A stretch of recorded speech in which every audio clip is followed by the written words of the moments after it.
Imagine one day you wake up to find out that your loved one wasn't home and had been deported to their home country. This is what happened to a cousin of mine.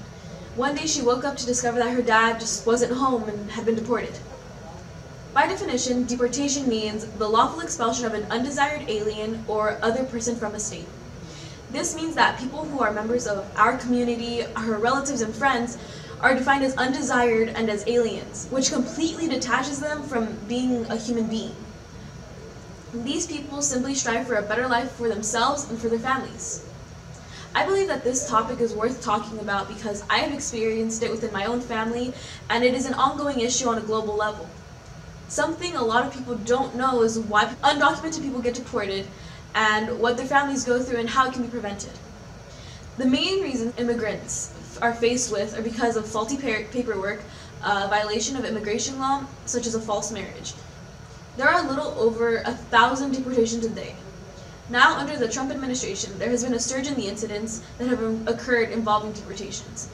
Incidents such as people being followed by ICE agents and being taken away in the middle of the street in front of their children. But what people don't know is that deportation can be prevented. It can be prevented if you apply for the deferred action law, apply for a visa, or apply for a green card.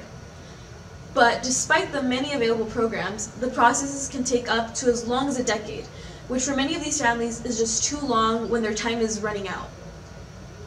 So in order to apply for deferred action law, you have to qualify and follow certain criteria. But with the current issue of programs such as the DREAM Act being attacked, even that is becoming difficult for people who wish to gain citizenship. If you are deported, you will either get automatically sent back to your country or be sent to a detention center. Detention is when you're held in non-criminal custody for committing a civil violation, while people in charge determine whether or not you should be able to stay in the United States. But not all detention centers are alike. Some allow you to interact with your loved one and hug them and eat with them.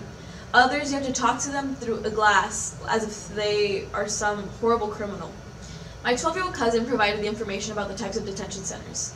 I interviewed her and asked her some questions about her father's deportation. The first one being, how long was her father gone? She responded that he was gone for a total of 5 years, and he was in detention for 3 and was then deported to Mexico and lived there for 2 years. So she was 6 years old at the time when everything occurred. I asked her how his deportation affected her. She said that her father's deportation affected her emotionally because she didn't have her dad around. He couldn't even go to her 5th grade promotion. It's like he was in her life, but he wasn't there at home.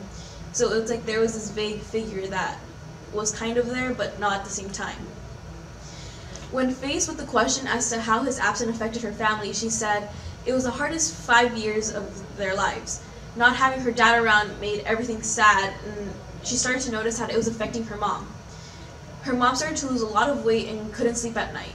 It took a real toll on her emotionally and physically. The last question I asked her was about what was her view on deportation. She expressed that she personally does not like it because it does cause a lot of pain within families, and it makes even going to the park depressing. After this interview, I couldn't even imagine what she must have been feeling when this happened. But thankfully, my cousin now lives with both of her parents, and since her father has been home, he has taken on one of the most active roles in her life. She said that the experience of having her dad deported changed her life and has since been planning on advocating for undocumented immigrants. So, with this information in mind, I would like you to think about how you would feel if your loved one was ripped away from you, all because they wanted a better life.